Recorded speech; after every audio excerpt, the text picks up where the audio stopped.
Hey there, and welcome to the weekly news recap here on Bald Prairie Real Estate. My name is Matthew Pfeifer. I'm a real estate agent in Regina, and normally my trusted assistant Matilda would be sitting there, but she's at a very important meeting right now answering buyer questions. That's right. Whether it's buying a house here in Regina, well, I've got you covered for that, or if you want a great real estate agent recommendation for your market, well, in the description of this video, there's a link to my calendar.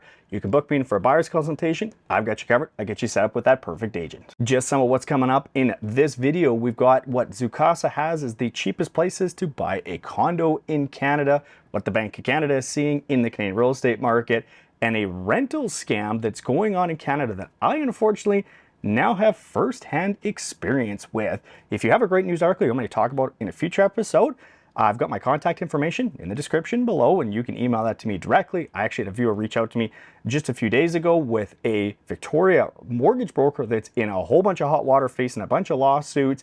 I was going to talk about that in this video, but there's a few new things that have come to light, so I want to be able to just gather more information before I talk about that in a future video. But as always, we're going to start off with another terrible bad dad joke. What do you call a snake wearing a hard hat? A boa constructor. If you have a terrible joke that I can use in a future episode, put it in the comments below. Let's get into this week's news. This is an article from Daily Hive referencing a report from 𝗬𝗂𝗃 looking at how much money a single person would need to save in order to have a minimum down payment to buy an apartment in a number of Canadian cities. Unsurprisingly, Vancouver tops the list here as most expensive, where an apartment's going to cost you nearly $750,000, meaning you're going to need about a $50,000 down payment, and a single person would have to save for 14 months, not spending a dollar on absolutely anything else in order to save up just that minimum down payment. But when you scroll to the bottom of this list of the most expensive places in Canada to buy a condo, you're of course going to find some of the cheapest places to buy a condo in Canada. And unsurprisingly, you've got cities like Regina, Saskatchewan, Winnipeg, Calgary, and number one as the least expensive place to buy an apartment in Canada was Edmonton, where that apartment will cost you less than $200,000, meaning your down payment's going to be about $9,000, and the average single person would only need to save for about 2.5 months to have that minimum down payment. Now, a couple of weeks ago, I made a comment in a video that if you're looking for affordable housing in Canada, the Prairies has you covered. And I had somebody put in the comments section below, and I get a lot of interesting comments. If you read them, you'll probably find them entertaining most of the time, that wasn't true. The Prairies are not affordable, that household income isn't high enough to make up for lower prices, which isn't true at all. Household income in many Prairie cities is equal to what Vancouver and Toronto is, in some cases higher. Calgary, I'm talking about you. And of course, house prices are 1/4 to 1/5 the price of Toronto and Vancouver. Next article, the Bank of Canada is not yet concerned with the impact of higher interest rates on the overall health of the Canadian housing market. If you watch my May Canadian housing market update, you probably have a good idea as to why the Bank of Canada says they're not yet concerned about the health of the Canadian housing market. But I think really this should almost be rephrased to the Canadian housing market and home buyers in Canada have adapted to these higher interest rates. I had said it about a year ago that many buyers, once they saw interest rates go through the roof and they saw home prices start to decline, they decided to sit on the sidelines and wait things out. And once they saw some stability, I said they're going to come back to the market. And that's exactly what we're seeing. And another interesting point from this speech that 𝗃𝗂𝗃𝗀𝗃 made was talking about mortgage delinquency rates. This is something I think we're going to see a lot in the headlines, because they talked about how they are keenly aware of mortgage delinquency rates going up.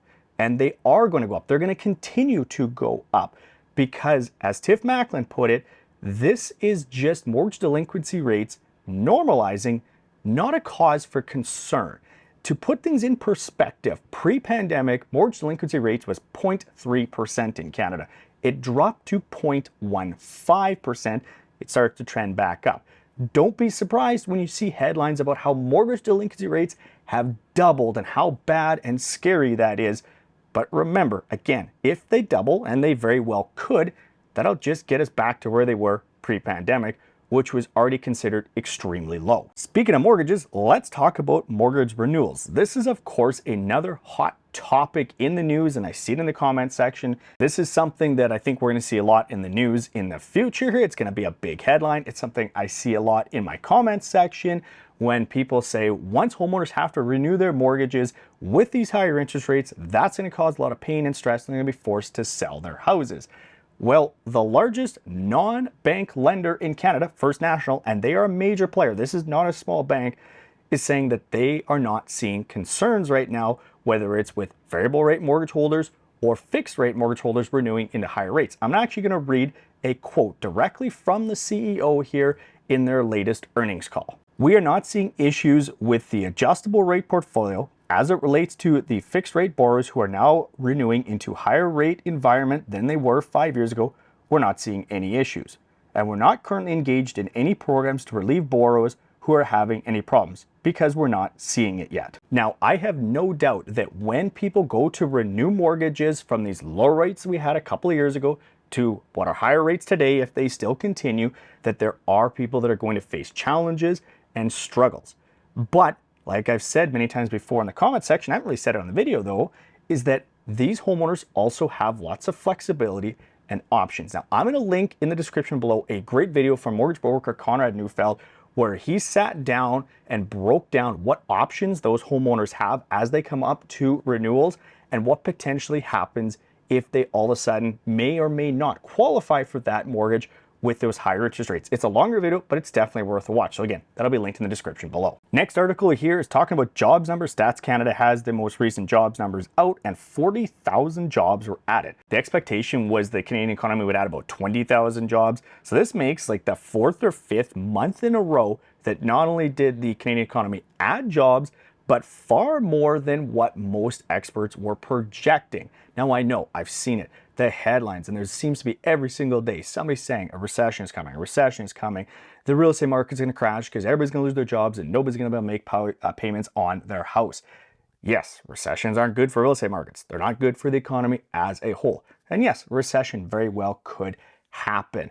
But what we are seeing is the Canadian real estate market appears to be far more resilient than I think a lot of people expected, and it seems to be far more receptive to higher interest rates than a lot of people were expecting. Now, a huge part of that is due to a massive population increase in Canada because these people come to Canada and of course they get jobs. That's also part of the reason why we're seeing a lot of upward pressure on the real estate market in Canada, whether it's the resale market or whether people looking to rent. Both of those are seeing a lot of upward pressure right now. The last thing I want to talk about today is a rental scam that, like I said in the beginning, I unfortunately now have firsthand experience. I'd heard about this, but never actually seen it firsthand. And so what happens is a scammer takes the photos off realtor.ca. They'll often even take the description and then put the property up for rent on places like Kijiji and Facebook Marketplace, etc. And this happened to me on my own listing. They took my own description, all of my photos, and they pretend to be the owner. When people contact them, prospective renters contact these people pretending to be the owner, they'll tell you the story about how the place is wonderful. They're sorry they can't meet you there. They're currently out of the country, out of the province. Whatever wonderful story they're going to tell you, you can go drive by it, peek in the windows, etc.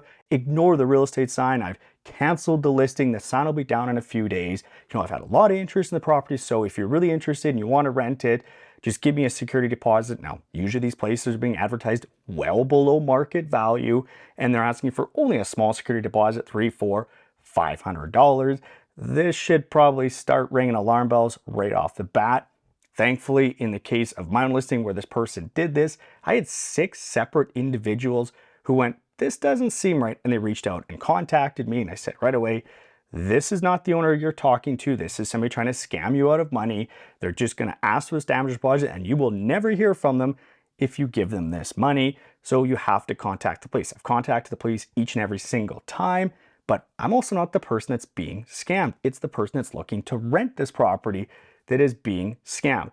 So if you hear of this, you know of this, immediately, obviously, phone the police and report this to the police, because if you don't, these scammers will continue. When I was talking to my local police department about this particular incident, they said they knew of somebody recently who had scammed 7 separate people out of damage deposits before they got caught.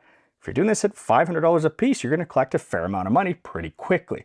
So again, if it seems too good to be true, or if something doesn't feel right, it's probably not. Now on this channel, I don't do a ton of videos for people looking to rent properties in Canada, but if you're looking to buy a house in Canada, right here is my first time home buyer playlist. Check that one out for more information on the process of buying a house in Canada. If you like this video, give this video a like. Subscribe to Bald Prairie Real Estate if you haven't already. Leave comments below so we can chat in the comment section. And as always, thanks very much for watching.